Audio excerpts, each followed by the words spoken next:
What's going on, Port fans? Welcome back to another video on the channel. Today we're reviewing Port Adelaide versus Richmond from the Adelaide Oval on Saturday night. A 38-point loss in the wet, greasy, disgusting conditions at the Adelaide Oval. Cold and miserable night for Port fans to witness. A pretty disappointing affair once again by the boys on Saturday night. So let's review this game and just get it over and done with. It was one of those affairs, Port fans, that wasn't really great to witness, and I probably in the end was fortunate enough not to be there and witness that game of football. It was pretty sad to see, and you know, after a good first half, we were in the game, and I thought it was going to be one of those where we pull it back and might actually give Richmond a good run, but unfortunately, that third quarter was one of the worst football performances I've seen from this football club, and we just failed to bring that back and didn't really make an effort. And I think it's safe to say that we've lost a bit of heart in our season now, and with 2 weeks to go, there's a very, very good chance that there's a sudden another 2 losses to Essendon and Adelaide in the end, who are in pretty good nick, and we end up losing those, and we could be as low as 15th, which is pretty disappointing. It's pretty sad, and it's something that I don't want to happen as a Port fan. You just want to be still positive about your team, and you still want to be having those aspects where you get excited about footy. But at the moment, as an individual myself, I'm almost just wanting this season done with. Just get these 2 games out of the way, and let's look forward to AFLW. Let's get excited about a pre-season, see what we can pick up in the draft. Trade period's going to be very important, and that's where the mindset is at the moment. I think a lot of fans are thinking that, the Ken Hinkley debacle, and whether or not he's going to be coaching next year, which, in my personal opinion, I don't think he will be. And that's probably the best thing for the football club is change at the moment.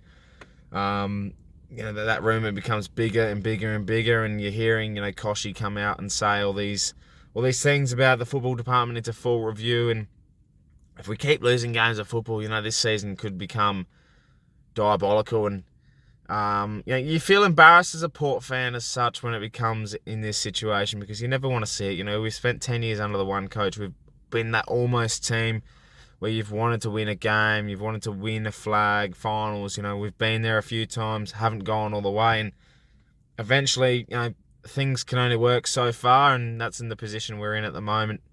And in terms of Saturday night, it's much of the same. It's copy and paste, that kind of performance. We put out some effort, but the effort's not there. I thought, in my personal opinion, watching the game from where I was at my Ladies' Day event for the football club, St. Paul's, and witnessing that first quarter, that first couple of minutes, there's a point in the game, Richmond are entering inside 50, they're going round the arc, trying to get inside, and they get an easy set shot on goal, 45 out, because Port Adelaide's midfield and defenders are sort of loose 30 out. They're sort of covering space but not covering players, and that sort of set the tone for me. And whilst we were kicking goals and having momentum patches here and there wasn't really anything that stood out for me that suggested that we were going to win a game of football on the night. And I think that's everyone's kind of feeling, and in those conditions, once Richmond got a run along, we've lost to teams that have been in positions that are much higher and much better placed than us. I'll start with Fremantle, Melbourne, Collingwood, Geelong, and we've been in every single one of those games. I think in this Richmond game, this was the first kind of performance where I felt it's not going to work out, and we weren't really in a position that it was winnable anyway. We stuck with them, but didn't really push them, and there's just a couple of key changes that you think about that maybe could have prevented that. Most notably down back, I think Tom Cleary playing he's a better footballer than McKenzie. I don't know why we're not playing Tom Cleary. It showcases our weakness down back for a tall, big-bodied defender. Jonas, Aaliyah, McKenzie, Cleary. These players aren't going to do that kind of job. Aaliyah is that specialist who plays loose. He can man one-on-one, but he's more better off cutting, being that third man up, that interceptor, that man that stops the flow of play. I've got Jonas who can play on different types of players, but he's not going to be as impactful. McKenzie's too small on the bigger bodies, and when it comes to the big key forwards, you've got your Lynch, you've got your Rewalt, you've got the Carlton forwards, anyone that's got one or two big key forwards, they're going to struggle against those key forwards, and that's an identification that I think we've got to make in the pre-season. I think our halfbacks are enough. Houston, Bonner, who was the sub, and Jace Burgoyne's in our best 22 now. I think he's an absolute gun footballer, and to kick a goal like he did and make an impact the way he does, put on some size, and he's only going to improve from there on. I think that's a positive that's becoming very relevant from this part of the season. Our midfield still lacks a bit of class, and obviously the game plan doesn't complement that at all. Wines and Boak and Amon are getting those possessions, but it's possessions are nothing when they're not impactful. And I think with the game plan that we've had for quite some time, and the overuse of the handballing and the inside 50 debacle and those wet weather conditions, overall, you just knew that it was a recipe for a loss, and that's what eventuated. I do apologise, Port fans, for the late review. It's been a big weekend. Other personal commitments and charity fundraising with St. Paul's has been, first thing on my mind, and getting this review out has been tough with work as well. So I do apologise for that. So that's why it's been a late review, and unfortunately, it's not a positive one either. And hopefully, as we get towards the end of the season, these things can become a little bit clearer and a little bit more positive to look forward to for next season. I think the beauty part about Port Adelaide at the moment is the way you can look at it is we can be such in a depressive, negative state. But if these changes do end up happening, then it's a lot of positive feedback that will come, and also we'll be able to, be excited about different things that could come. 10 years, we've had the list changes, we've had everything. It's time for different leadership changes now, and I think that's something that can be brought into as excitement. Obviously, there's a little bit of nervousness that's happened. And if those changes do happen, then I'm definitely going to be one that's going to be excited.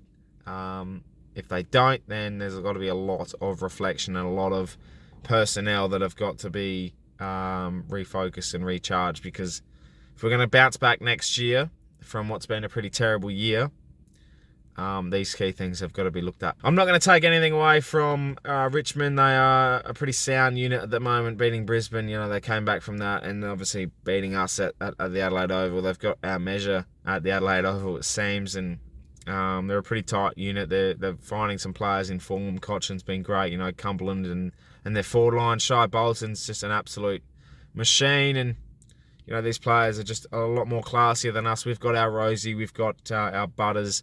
But there's a difference between really bringing out the best in their ability. And Rosie's shining, Butters is almost there, and Dersma's starting to find his feet a little bit.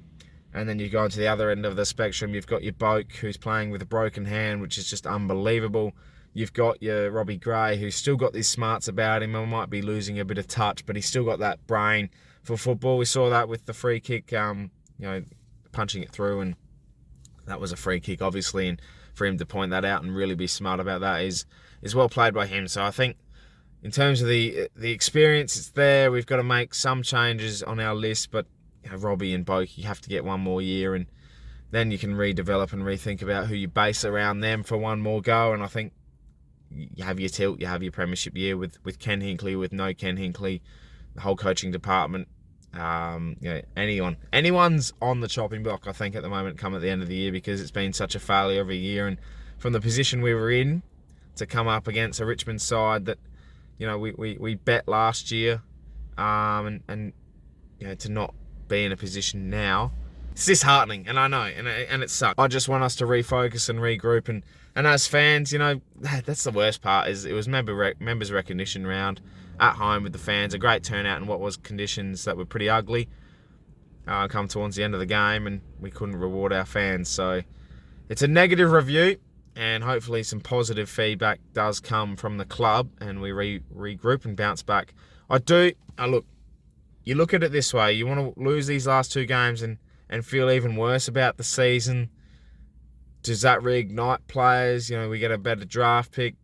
Or do you win your last two games, you create a bit of momentum, you create a feeling about it, and regardless of where we end up on the ladder, we know where we stand, and we know where we have to focus, and we still get a good draft pick. We're aggressive in the trade period, and I think overall, a goal should be to win the last two games. I said that last week, to win the last three games. I said that the week before, to win the last four games.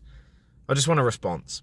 And to beat Essendon and Adelaide, you don't want to lose the showdown. I think you don't want to lose to Essendon, who have been in decent touch. We're a better football team. We're a better football club. Those decisions will come, but form has to be something, and I think bouncing back should be the priority. Well, that's my review, Port fans. Let me know in the comments below your thoughts about the game and where the Port stand at the moment. Thank you for watching. Subscribe to the channel if you're new for plenty more Port Adelaide and AFL content coming your way. My name is Anthony, and as always, calm the pair.